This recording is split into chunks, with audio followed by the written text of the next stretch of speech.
দিনটি ছিল 6 আগস্ট। ওই দিন ছিল আমার জন্মদিন। তাও আমি যাচ্ছিলাম গাইজ কলেজে, কারণ অ্যাডমিট দিচ্ছিল।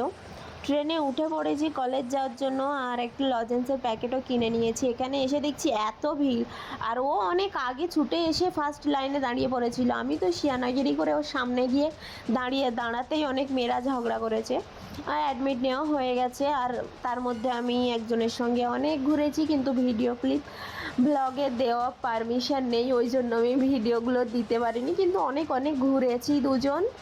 আর বাড়িতে এসে আমি একটু মেহেন্দির জন্য প্যাকেট বানাচ্ছিলাম, প্যাকেট করার জন্য কাগজগুলো কেটে নিচ্ছিলাম। কাজ তো কাজ, জন্মদিনের দিন আসলেও করতে হবে, আর যেদিনই আসুক কাজ করতে হবে। আর এইদিকে আমার দিদির ছেলে, আমার চার্জারটা এমনিতেই ছিঁড়ে গেছে গাইজ, আর ওর দাঁত উঠেছে, ও তার দাঁতের মধ্যে ঢুকিয়ে টানছে, আর যেই না কেড়ে নিচ্ছি ও কান্না করছে। আমার বোন এনেছিল আমার জন্য দুটো গিফট। আমি জানতাম, ভাবছিলাম যে একটা, তারপরে প্যাকেটের থেকে বের করে দেখছি দুটো গিফট। ও বলছিল যে এটা আগে খুলতে, আমি খুলছিলাম। কিছুদিন আগে আমি একটা এই ধরনের দুল কিনেছিলাম, ও সেইটা ম্যাচিং করে আমার জন্য এটা কিনেছে। আমার তো খুব পছন্দ হয়েছে, এই ধরনের হার পরতে আমার খুব ভালো লাগে। আর একটা গিফট দিয়েছিল, ওটাও সম্পূর্ণ হাতে মানে বানিয়ে ভালো করে লিখে, না ওপরের প্যাকেটটা হয়তো অন্য কিছুর, কিন্তু ও হাতে অনেক কিছু লিখে দিয়েছিল।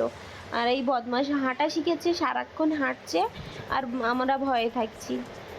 এদিকে আমার ভাবি এসেছে চুড়িদার পরে, ভাবছে ননদের জন্মদিন, হেভি করে ফটো মটো তুলবো, ওই জন্য সাজুগুজু করে এসেছিল।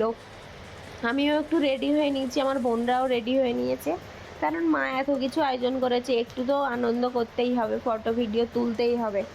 এইগুলো আমার বুবু সাজিয়েছিল।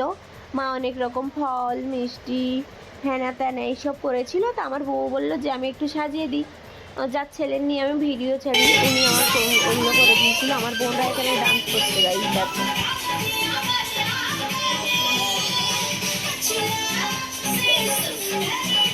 এত কিছু মা আয়োজন করেছিল আমার জন্য, আমি অনেক খুশি হয়েছি। সারপ্রাইজ দিয়েছিল মা আমার, এত কিছু হবে আমি জানতাম না। আমি ভেবেছিলাম শুধু একটা কেক নিয়ে আসবে, আর এই কয়েকজন মিলে কেকটা কেটে খেয়ে নেবো। সবাই হাততালিও দিচ্ছে বাচ্চাদের মতো, ছোটোবেলার কথা মনে পড়ে যাচ্ছে। ছোটোবেলায় সবসময় এরকম জন্মদিন হতো, আর এখন বড়োবেলায় এসে আরও ভালো করে জন্মদিন হচ্ছে। কেকটা কেটে আমি সবাইকে খাইয়েছিলাম, মাকে খাওয়ানো হয়নি, মা ওই জন্য রাগ করছিল। আসলে কেউ খেয়ে দিলে মা খেতে চায় না বলে আমি ওই জন্য মাকে দিইনি, মা অনেকটা দূরেই দাঁড়িয়েছিল। তারপর কেকগুলো পিস করে আমার ভাবি সবাইকে দিচ্ছিল, মা অনেক কষ্ট করেছে তাই মার হাতে হাতে হেল্প করে দিচ্ছিল। এখানে সবাই পায়েস আর কেক খাচ্ছে। মা এগুলো আয়োজন করেছিল আমার জন্য, আমি এত কিছু খাই না গাইস, তাও করেছিল মা।